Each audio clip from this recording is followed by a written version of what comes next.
मुझे कोफा वालो मुसाफिर न समझो, मैं आया नहीं हूँ बुलाया गया हो, मैं रोया नहीं हूँ रुलाया गया हो। मुहर्रमेर 10 तारीखे আল্লাহ নবী সাল্লাল্লাহু আলাইহি ওয়াসাল্লামের কলিজার টুকরা সাইয়েদনা হুসাইন রাদিয়াল্লাহু তাআলা আনহুকে শহীদ করা হয়েছে। তিনার শাহাদাতের ঘটনাটা আমাদের প্রত্যেক মুমিনের জানা থাকা দরকার, এবং তিনাকে যে নির্মমভাবে হত্যা করা হয়েছে সেই শোক আমরা মুসলিম হিসেবে আমাদের অন্তরে লালন করা একান্ত কর্তব্য। যে ব্যক্তির মনের মধ্যে হুসাইন রাদিয়াল্লাহু তাআলা আনহুর হত্যাকাণ্ডের শোক যার মনের মধ্যে নাই, সে ব্যক্তি কোনোদিন প্রকৃত মুমিন হতে পারে না। আসি আমরা ঘটনায়। এই ঘটনাটা জানার পূর্বে আমাদেরকে খেলাফতের সিলসিলা জানতে হবে। খুব মনোযোগ সহকারে শুনবেন। বই পড়তে গেলে অনেক বই বিশ্লেষণ করে আপনাদেরকে এর নির্যাসটা বের করতে হবে। আল্লাহ নবী সাল্লাল্লাহু আলাইহি ওয়াসাল্লাম ইন্তেকালের পূর্বে খলিফা নিযুক্ত করেছিলেন সাইয়েদনা হযরত আবু বকর রাদিয়াল্লাহু তাআলা আনহুকে। কাকে? আবু বকর রাদিয়াল্লাহু তাআলা, ইসলামের প্রথম খলিফা। আল্লাহ নবীর ইন্তেকালের পরে ইসলামের প্রথম খলিফা আবু বকর রাদিয়াল্লাহু তাআলা আনহু 2 বছর 3 মাস 12 দিন 2 বছর তিনি খেলাফতের দায়িত্ব পালন করেন। তিনি ইন্তেকালের পূর্বে খলিফার দায়িত্ব দিয়ে যায় হযরত ওমর রাদিয়াল্লাহু তাআলা আনহুকে। কাকে? ওমর রাদিয়াল্লাহু তাআলা আনহু। এই ওমর রাদিয়াল্লাহু তাআলা আনহু দীর্ঘ 10 বছর খেলাফতের দায়িত্ব গ্রহণ করেন এবং খুব সুন্দরভাবে সেটার আঞ্জাম দিয়ে দেন। সাইয়েদনা হযরত ওমর রাদিয়াল্লাহু তাআলা আনহুর ইন্তেকালের পূর্বে তিনি কাউকে খলিফা ডিক্লেয়ার করে ইন্তেকাল করেন নাই। তিনি মারা গিয়েছেন, কিন্তু পরবর্তী খলিফা কে হবেন সেটা তিনি কি দেন নাই? ঘোষণা দেন নাই, ডিক্লেয়ার দেন নাই। এখন যেহেতু আল্লাহ নবী বলেছেন আলাইকুম বিসুন্নতি ওয়া সুন্নাতিল খুলাফায়ে রাশিদিন আল মাহদিয়িন, তোমরা 4 জন খলিফার সুন্নত আঁকড়ে ধরবে, আবু বকর, ওমর, উসমান, আলী রাদিয়াল্লাহু তাআলা আনহু। সুতরাং আবু বকর আর দুনিয়াতে নাই, ওমর আর দুনিয়াতে নাই। এখন যদি কেউ খলিফা হওয়ার যোগ্য তিনি কে? ওসমান রাদিয়াল্লাহু তাআলা আনহু। সুতরাং সকলে ওসমান রাদিয়াল্লাহু তাআলা আনহুর হাতে বায়াত গ্রহণ করলো। বায়াত গ্রহণ করার পরে যেহেতু নবীর জামানা চলে গেছে, ওমর রাদিয়াল্লাহু তাআলা আনহু রাগী মানুষ, তিনার জামানাও শেষ। এখন যারা কাফের ইহুদি, এই ইহুদিরা এখন চক্রান্ত শুরু করছে। তারা বলা বলি করতেছে, হ্যাঁ ওসমানের থেকে আলী তিনি বেশি হকদার খলিফা হওয়ার। এই নিয়ে তারা তর্ক বিতর্ক করে একটা পর্যায়ে সাইয়েদনা হযরত উসমান রাদিয়াল্লাহু তাআলা আনহুকে ঘরে অবরোধ করে রেখে তিনাকে হত্যা করে ফেলেন। হযরত উসমান রাদিয়াল্লাহু তাআলা আনহু শহীদ হয়ে যান। এখন খেলাফতের দায়িত্ব কার কাছে আসবে? আলী রাদিয়াল্লাহু তাআলা আনহুর কাছে। তো ওমর রাদিয়াল্লাহু তাআলা আনহু এবং উসমান রাদিয়াল্লাহু তাআলা আনহু, আবু বকর রাদিয়াল্লাহু তাআলা আনহু, তাদের যে খেলাফতের জামানা ছিল, এই জামানার মধ্যে বিভিন্ন অঞ্চলগুলো মুসলমানরা যুদ্ধের মাধ্যমে অথবা তাদের আখলাকের মাধ্যমে বিজয় অর্জন করেন। সেই ভূখণ্ডগুলো মুসলমানরা শাসন করেন। এরকমই একটা ভূখণ্ড সিরিয়া। সেই সিরিয়ার গভর্নর ছিলেন আমিরে মুআবিয়া রাদিয়াল্লাহু তাআলা আনহু। তিনি কেমন সাহাবী? আল্লাহ নবী সাল্লাল্লাহু আলাইহি ওয়াসাল্লামের কাছে যখন ওহী আসতো, ওই আমিরে মুআবিয়া রাদিয়াল্লাহু তাআলা আনহু ওহীগুলো লিখতেন। সুবহানাল্লাহ, এত বড় মাপের একজন জলিল কদর সাহাবী। তো হযরত আমিরে মুআবিয়া রাদিয়াল্লাহু তাআলা আনহু আলী রাদিয়াল্লাহু তাআলা আনহুর বায়াত গ্রহণ করবেন না। তিনি আলী রাদিয়াল্লাহু তাআলা আনহুর খেলাফত গ্রহণ করতে অস্বীকার জানালেন। কেন? কয় আলী রাদিয়াল্লাহু তাআলা আনহু, আমি তোমার হাতে বায়াত গ্রহণ করব, আমি তোমাকে খলিফা মেনে নিব তখন যখন তুমি ওসমান হত্যার প্রতিশোধ নিবে। ওসমান রাদিয়াল্লাহু তাআলা আনহুকে হত্যা করা হয়েছে। তিনাকে হত্যা করলো কারা? কেন হত্যা করলো? এর প্রতিশোধ হবে, রক্তের বদলে রক্ত নেওয়া হবে, জান হত্যার বিনিময়ে জান হত্যা হবে। আমরা সিরিয়ার সকল মুসলমান তোমার হাতে কি করব? বায়াত করব। বায়াত, মুরিদ না, এটা বায়াত বলে খেলাফতের। আমরা কি করব? বায়াত গ্রহণ করব। বুঝে আসছে এতটুকু পর্যন্ত? এখন আলী রাদিয়াল্লাহু তাআলা আনহু তিনার চতুর্পাশে যারা আলী রাদিয়াল্লাহু তাআলা আনহুর পরিষদ বর্গ ছিলেন, তারা ছিলেন ওই হত্যাকারীরা। এখন যদি আলী রাদিয়াল্লাহু তাআলা আনহু হঠাৎ করে কোনো সিদ্ধান্ত নেন, সেটা তিনার জানের উপর হুমকি হয়ে যাবে। এবং ইসলামের মুসলমানদের একটা বিরাট ফাটলের একটা কারণ হতে পারে। এই জন্য হযরত আলী রাদিয়াল্লাহু তাআলা আনহু তিনার শহরটাকে, তিনার ক্যাপিটাল সিটিটাকে তিনি নিয়ে গেলেন সুদূর ইরাকের কুফায়, ইরাকের কুফা নগরীতে। কোথায়? ইরাকের কুফা নগরীতে। সেখানে যাওয়ার পরে এই বেশ কিছু মুসলমান নামের মুনাফিক, তারা দুই দলের, এদিকে কিছু সাহাবী আমিরে মুয়াবিয়া রাদিয়াল্লাহু তাআলা আনহুর হাতে বায়াত গ্রহণ করেছেন, এদিকে আমিরে মুয়াবিয়ার হাতে অনেকে বায়াত করেছে, এদিকে আলী রাদিয়াল্লাহু তাআলা আনহুর হাতে বায়াত করেছে। এখন ওই মুসলমান ভূখণ্ডের মধ্যে খলিফা হয়েছেন কয়জন? দুইজন। দুইজনকার হাতে মুসলমান বায়াত হয়েছে। এখন মুনাফেকে দুই দলকে উসলায় ফুসলায় একটা যুদ্ধের মধ্যে লিপ্ত করে দিয়েছে। 37 হিজরিতে এই যুদ্ধটা সংঘটিত হয়, যে যুদ্ধের নাম হচ্ছে জঙ্গে সিফিন। তার আগের বছর আরেকটা যুদ্ধ হয়েছিল, ওই যুদ্ধের নাম হলো জঙ্গে জামাল। তাহলে 37 হিজরিতে যে যুদ্ধ সংঘটিত হয় সেই যুদ্ধের নাম কি? জঙ্গে সিফিন। জোরে বলেন কি নাম? এই জঙ্গে সিফিনে অসংখ্য মুসলমান শহীদ হয়ে যান। হযরত আলী, হযরত মুয়াবিয়া রাদিয়াল্লাহু তাআলা এবং বড় বড় সাহাবী একরাম সবাই মিলে চিন্তা করলেন, কোরআন আমাদের মধ্যে ফয়সালা করুক, কোরআন যেটা বলে আমরা সেটা মেনে নিব। এই জন্য আলী রাদিয়াল্লাহু তাআলার পক্ষ থেকে আবু মুসা আশআরী রাদিয়াল্লাহু তাআলা এবং আমিরে মুয়াবিয়া রাদিয়াল্লাহু তাআলার পক্ষ থেকে দুইজনেই বসে একটা সিদ্ধান্ত নিচ্ছেন। সিদ্ধান্তটা এমন আসবে যে দুইজন খলিফায় পদত্যাগ করবে, মুসলমানরা যাকে বেশি রায় দিবে সেই হবে মুসলমানদের খলিফা। এই সমাধান আসার আগেই আলী রাদিয়াল্লাহু তাআলা আনহুর দলের 12,000 মানুষ দল থেকে বাইর হয়ে গেছে। তারা বলে আমরা আলীকেও মানি না, আমরা মুয়াবিয়াকেও মানি না রাদিয়াল্লাহু তাআলা আনহুম, এরা সকলেই হলো কাফের। এরা সকলেই কি? কাফের। এই যে 12,000-এর একটা দল, তারা এই দুই দল থেকে বের হয়ে তৃতীয় দলে চলে গেছে, এদেরকে বলা হয় খারেজি। এদের নাম কি? জোরে বলেন, এদের নাম কি? খারেজি। এই খারেজিদেরকে আলী রাদিয়াল্লাহু তাআলা আনহু নহরওয়ান নামক জায়গায় প্রতিহত করলেন। তাদের সাথে একটা যুদ্ধ হলো, ওই যুদ্ধে আলী রাদিয়াল্লাহু তাআলা আনহু জয়লাভ করলেন। যুদ্ধে সবাই মারা যায় নাই, কিছু তো বেঁচে গিয়েছিল। এই যারা বেঁচে গিয়েছে তারা সকলে মিলে পরামর্শ করে একটা গুপ্ত হত্যার চিন্তা করলো, যে আলী, আমিরে মুয়াবিয়া থেকে শুরু করে আবু মুসা আশআরী রাদিয়াল্লাহু তাআলা আনহু সবাইকে হত্যা করতে হবে, এখন দায়িত্ব আমাদেরকে নিতে হবে। তারা তাদের মতে এরা সকলেই হলো কাফের। যেমন কথা তেমন কাজ, গুপ্ত হত্যা চালালো। একে একে এই 4 জনের উপর হামলা হয়েছে। আল্লাহর রহমতে 3 জন বেঁচে গেছে, কিন্তু সাইয়েদনা আলী রাদিয়াল্লাহু তাআলা আনহু শহীদ হয়ে গেছেন। সুবহানাল্লাহ, এটা আল্লাহর কারিশমা। এখন আলী রাদিয়াল্লাহু তাআলা আনহুর শহীদ হওয়ার পরে কুফার মানুষেরা বলা বলি শুরু করলো যে আলীর সন্তান হাসান হুসাইন রাদিয়াল্লাহু তাআলা আনহু, যেহেতু হাসান বড় ছেলে, আমরা এখন হাসানের হাতে বায়াত গ্রহণ করে আমরা তাকে খলিফা হিসেবে দেখতে চাই। অনেকেই হাসান রাদিয়াল্লাহু তাআলা আনহুর হাতে বায়াত গ্রহণ করেছেন, কিন্তু আল্লাহর নবী সাল্লাল্লাহু আলাইহি ওয়াসাল্লাম হাসান রাদিয়াল্লাহু তাআলা আনহুর ব্যাপারে একটা ভবিষ্যৎবাণী করে বলেছিলেন, ইন্না ইবনি হাদা সাইয়্যিদুন ওয়া ইউসলিহুল্লাহু বিহি বাইনাল ফিআতাইনি মিনাল মুসলিমিন। আল্লাহ সুবহানাহু ওয়া তাআলা আমার এই নাতির মাধ্যমে দুইটা মুসলমান দলের ফাটলের মধ্যে তাদেরকে মিল করায় দিবে বলি সুবহানাল্লাহ। হুসাইন রাদিয়াল্লাহু তাআলা আনহু স্বেচ্ছায় নিজের খেলাফতের দায়িত্ব পরিত্যাগ করে, পরিহার করে তিনি খেলাফত থেকে ইস্তেফা দিয়ে তিনি খেলাফতের দায়িত্ব এককভাবে মুয়াবিয়া রাদিয়াল্লাহু তাআলা আনহুর হাতে তুলে দেন। সুবহানাল্লাহ। তবে কিছু শর্ত দিয়েছেন যে আহলে বাইত যারা, তাদেরকে পূর্ণ সম্মান দিতে হবে, তাদের জন্য ভাতা নির্ধারণ করতে হবে, আরো কিছু শর্ত সাপেক্ষে। এখন পুরা মুসলমান জাহানের খলিফা কে বলেন তো? আমিরে মুয়াবিয়া রাদিয়াল্লাহু তাআলা আনহু। এখন আমিরে মুয়াবিয়া রাদিয়াল্লাহু তাআলা আনহু লাগাতার 20 বছর খেলাফতের দায়িত্ব পালন করেছেন। এই সময়টাতে মুসলমানরা অনেক জায়গায় বিজয় লাভ করেছে, মুসলমানদের সামরিকভাবে অনেক শক্তিশালী হয়েছে মুসলমানরা। এরপর আমিরে মুয়াবিয়া রাদিয়াল্লাহু তাআলা আনহু 60 হিজরিতে ইন্তেকাল করেন এবং 49 হিজরিতে ইন্তেকাল করেছেন হাসান রাদিয়াল্লাহু তাআলা আনহু। 60 হিজরিতে যখন মুয়াবিয়া রাদিয়াল্লাহু তাআলা আনহু ইন্তেকাল করেন, ইন্তেকালের পূর্বে তিনি খলিফা বানিয়ে গিয়েছিলেন তারই নিজের সন্তান ইয়াজিদকে। কাকে? ইয়াজিদকে। এই ঘটনা বুঝছেন? ইয়াজিদ কই থেকে খলিফা হয়েছে?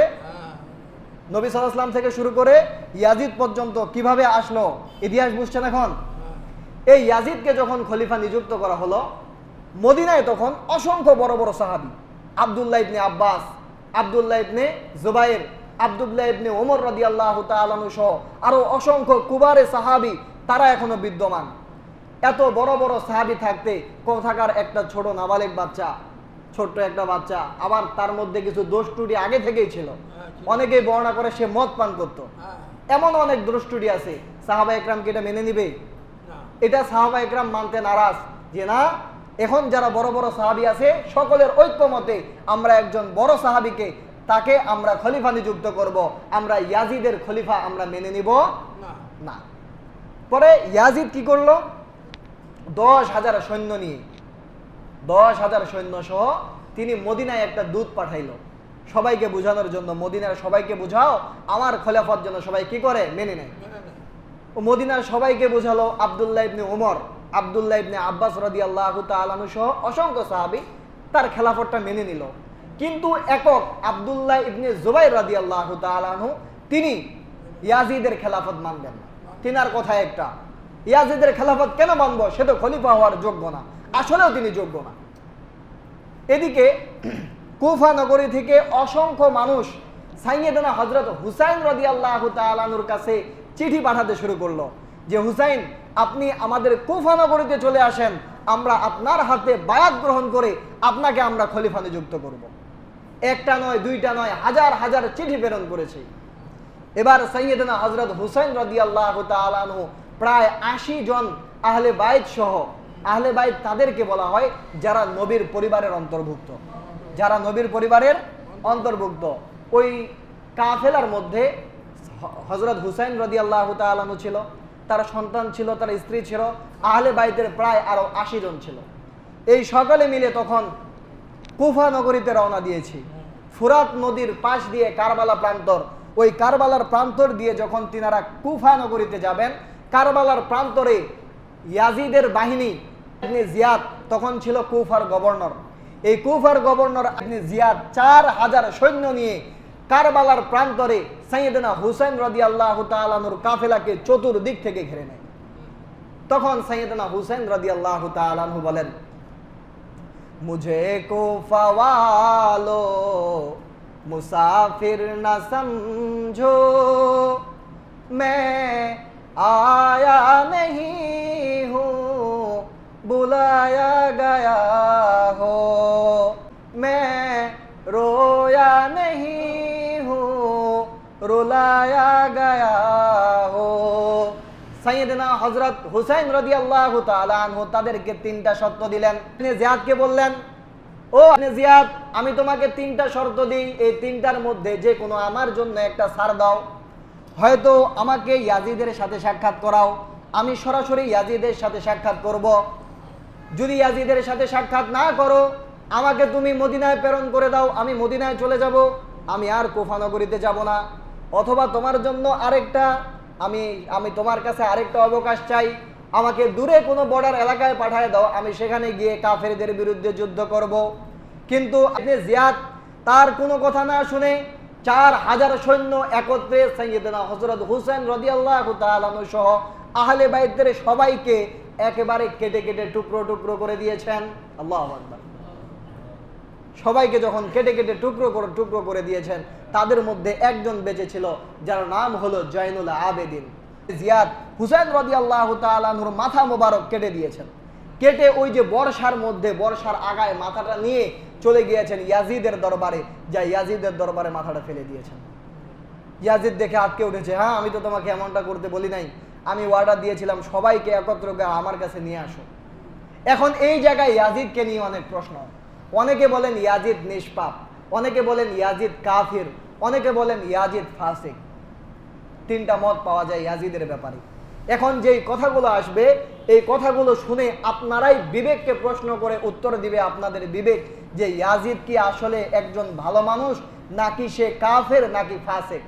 দেখেন, হুসাইন রাদিয়াল্লাহু তাআলা আনহু আল্লাহর নবী সাল্লাল্লাহু আলাইহি ওয়াসাল্লামের কলিজার টুকরা। একদিন আল্লাহর নবী সাল্লাল্লাহু আলাইহি ওয়াসাল্লাম ঘরের মধ্যে একাকী খুব কান্না করেছেন।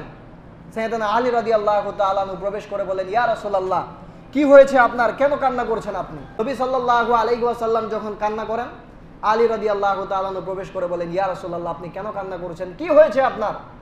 নবী সাল্লাল্লাহু আলাইহি ওয়াসাল্লাম বলেন, এইমাত্র জিবরাইল আমার কাছে এসে বললেন যে ফুরাত নদীর প্রান্তরে তোমার কলিজার টুকরা হুসাইন রাদিয়াল্লাহু তাআলা আনহুকে নির্মমভাবে শহীদ করা হবে। হে মোহাম্মদ, তুমি যদি চাও ওই জায়গার মাটিটুকু আমি তোমাকে এনে দিতে পারি, তুমি সেটার ঘ্রাণ নিতে পারো। আমাকে জিবরাইল ওই জায়গার মাটিটা এনে দিয়েছে, আমি ঘ্রাণ নিয়েছি। ঘ্রাণ নেওয়ার পরে আমি যখন চিন্তা করলাম আমার কলিজার টুকরাকে নির্মমভাবে হত্যা করবে, আমি এটা মেনে নিতে পারলাম না। আমার চোখ দিয়ে পানি বের হচ্ছে, আমি কান্না করছি। সুবহানাল্লাহ। আল্লাহ নবী সাল্লাল্লাহু আলাইহি ওয়াসাল্লাম বলেন, আমার সাহাবীদেরকে, আমার আহলে বাইতকে যারা ভালোবাসবে, তাদের ভালোবাসায় আমি নবীর ভালোবাসা তারা অর্জন করবে। সুবহানাল্লাহ। আমার আহলে বাইতকে সম্মান করতে হবে, আমার আহলে বাইতকে ভালোবাসতে হবে। আল্লাহ নবী সাল্লাল্লাহু আলাইহি ওয়াসাল্লামের চাচা হামজা রাদিয়াল্লাহু তাআলা আনহুকে উহুদের ময়দানে শহীদ করে দিয়েছিল কে? ওয়াহাশী। কে? ওয়াহাশী যখন শহীদ করে দিয়েছে, হিন্দা নামক একজন মহিলা হামজা রাদিয়াল্লাহু তাআলা আনহুর বুক বিদীর্ণ করে তার কলিজা টেনে এনে সেটা চিবিয়ে দিয়েছে।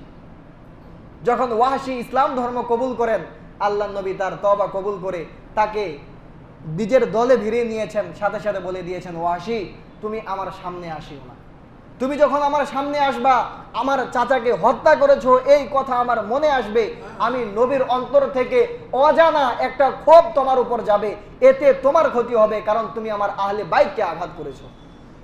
তাহলে আল্লাহ নবীর আহলে বাইতকে আল্লাহ নবী কতটা মহব্বত করতেন। সেখানে হুসাইন রাদিয়াল্লাহু তাআলা আনহুর মাথা মোবারক কেটে ইয়াজিদের দরবারে নিয়ে যাওয়া হয়েছে। ইয়াজিদ তৎক্ষণাৎ কোনো বিচার করে নাই, বিচার তো করে নাই, বরং তাদেরকে আরো পদোন্নতি দিয়েছে, তাদের মর্যাদা বাড়ায় দিয়েছে। যেমনটা ক্ষমতা লোভের জন্য কিছুদিন পূর্বেও আমাদের ফ্যাসিস্ট সরকার করেছে। মানুষ মারাও, প্রয়োজনে মুসলমান হত্যা করো, যারা আন্দোলনে নামবে, চাই ছাত্র হোক চাই বড় হোক, সবাইকে হত্যা করে দাও, ক্ষমতা আমার টিকিয়ে রাখতে হবে। ঠিক একই কাজ করেছে ইয়াজিদ। ইয়াজিদ আগেই এই কাজ করে দেখিয়ে দিয়েছে, আমার ক্ষমতা আমাকে নিতে হবে, এতে নবীর কলিজার টুকরাকে হত্যা করতে হলে তাকেও হত্যা করো, আমি কোনো দ্বিধাবোধ করব না। এমন মানসিকতা যে ব্যক্তি রাখে, আমরা তাকে কোনোদিনও নিষ্পাপ বলতে পারি? নিষ্পাপ বলতে পারি? হত্যা করা হয়েছে। এরপর যখন এই ঘটনা মদিনা মক্কার মধ্যে ছড়িয়ে গিয়েছে, মক্কা মদিনার মধ্যে যারা ছিল সবাই এক বাক্যে ইয়াজিদকে থুতু নিক্ষেপ করছে, না ইয়াজিদের খেলাফত আর আমরা কোনোভাবে মানতে পারি না, ইয়াজিদের খেলাফত আর মানব না। এবার ইয়াজিদ 10,000 সৈন্য দিয়ে মুসলিম বিন উকবাকে দিয়ে 10,000 সৈন্য নিয়ে মদিনা 3 দিন অবরোধ করে রাখছে। দেখেন, মদিনা নগরী আগে ছিল ইয়াসরিব, নবী সাল্লাল্লাহু আলাইহি ওয়াসাল্লামে গোসল করেছেন, সেই গোসলের পানি মোবারক মদিনায় আছে। আল্লাহ নবী সাল্লাল্লাহু আলাইহি ওয়াসাল্লাম হেঁটেছেন, সেই পদধূলি এই মদিনার মধ্যে রয়েছে। ওই মদিনায় আল্লাহর স্মৃতি রয়েছে। মদিনায় উস্তুনে হান্নানা নামক একটা খেজুর গাছ পর্যন্ত নবীর বিরহে কান্না করেছে। সেই মদিনার সাহাবীদের সহ ওই মদিনাকে 3 দিন অবরোধ করে রেখেছে। অনেক বড় হত্যাযজ্ঞ চালানো হয়েছে মদিনায়। মদিনায় মুসলমানদেরকে নিধন করা হয়েছে, মুসলিম মহিলাদেরকে ধর্ষণ করা হয়েছে। এই ধর্ষণ করেছে ইয়াজিদের বাহিনী। নাউজুবিল্লাহ বলেন। ওই একই বছরে আরেকজন হুসাইন বিন নুমাইরের নেতৃত্বে আরো কিছু সৈন্য দিয়ে মক্কায় হামলা চালায়। নাউজুবিল্লাহ। এই মক্কা শরীফ, যে কাবা ঘরে হাজী সাহেবরা করে এসেছে, হজ করে এসেছে, ওই কাবা শরীফ, সেই জায়গার মধ্যে আব্দুল্লাহ ইবনে জুবাইর রাদিয়াল্লাহু তাআলা আনহু, যিনি ওই ইয়াজিদের খেলাফত আগে থেকেই মেনে নেয় নাই, ওই আব্দুল্লাহ ইবনে জুবাইর রাদিয়াল্লাহু তাআলা আনহু অসংখ্য সাহাবীর কাছে বায়াত গ্রহণ করছিলেন। তাদের উপর আক্রমণ চালানো হয়েছে, মিনজানিক দ্বারা আক্রমণ করা হয়েছে।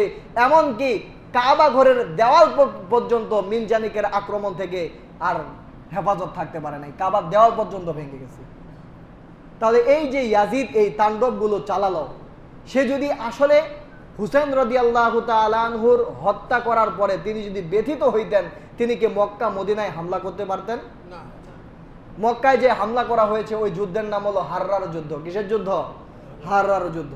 এই যুদ্ধগুলো যে চালালো ইয়াজিদ বাহিনী, এটা কি নিজে নিজে চালাইছে না ইয়াজিদের তত্ত্বাবধানে চালাইছে?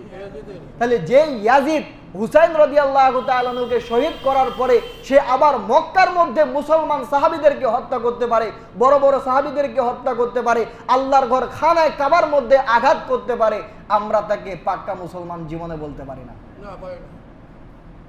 আমরা তাকে মুসলমান বলতে পারি না। আমার মতে সে তো ফাসেক। আমার মন বলে যে সে যে কোন দরজায় চলে গেছে এটা আল্লাহ মালুম, আল্লাহ ভালো জানে। অনেকে আবার হুসাইন ইয়াজিদকে আবার রহমতুল্লাহ আলাই বলে, নাউজুবিল্লাহ। ইয়াজিদকে রহমতুল্লাহ আলাই বলা যাবে না। আমিরে মুআবিয়াকেও দোষারোপ করা যাবে না। আমিরে মুআবিয়া রাদিয়াল্লাহু তাআলা আনহু তিনি উঁচু মাপের সাহাবী। এখান থেকে আমাদের শিক্ষা নেওয়া দরকার যে ক্ষমতা লোভী হওয়া যাবে না। যখন আমরা ক্ষমতা লোভী হব, আমরা যখন ক্ষমতার লোভ লালসা আমাদের মনের মধ্যে লালন করব, আমাদের দ্বারা দুনিয়ার সব থেকে বড় ফিতনা তখনই সংগঠিত হবে। এই যে বাংলাদেশের মধ্যে অসংখ্য মানুষ মারা গিয়েছিল ৭১ সালে যুদ্ধে, কেন মারা গিয়েছিল?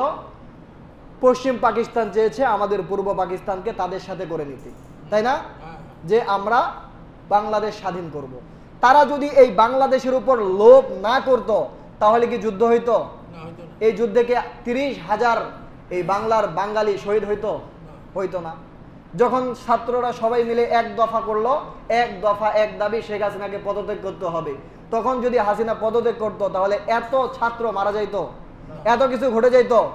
তাহলে ক্ষমতার লোভে তখন যেমন পাকিস্তানি বাহিনী মুসলমানদের উপর নির্মম অত্যাচার চালিয়েছে, হত্যাযজ্ঞ চালিয়েছে, এই ২০২৪ সালে তখনও জুলাই আগস্টে এই হাসিনার বাহিনী পুলিশ এরাও এই ছাত্রদের উপর জনগণের উপর হত্যাযজ্ঞ চালিয়েছে। ইয়াজিদের বাহিনীও আহলে বাইতদের উপর হত্যাযজ্ঞ চালিয়েছে একমাত্র ক্ষমতা লোভের জন্য। কিসের জন্য? ক্ষমতা লোভের জন্য।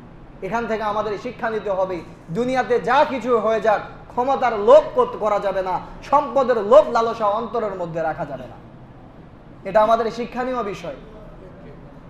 তাহলে কারবালার ইতিহাস মোটামুটি আপনারা সবাই বুঝছেন এখন। এটা আপনারা সবাই বুঝে রাখবেন, এটা মাথায় রাখবেন এবং এর শিক্ষা নিজের জীবনে বাস্তবায়ন করে আল্লাহ নবী সাল্লাল্লাহু আলাইহি ওয়াসাল্লামের প্রতিটা শিক্ষা নিজের জীবনের মধ্যে লালন করে আমরা যেন চলতে পারি, এই আশা ব্যক্ত রেখে আমার সংক্ষিপ্ত আলোচনা শেষ করছি। ওয়া আখিরি দাওয়ানা আনিল হামদুলিল্লাহি রাব্বিল আলামিন।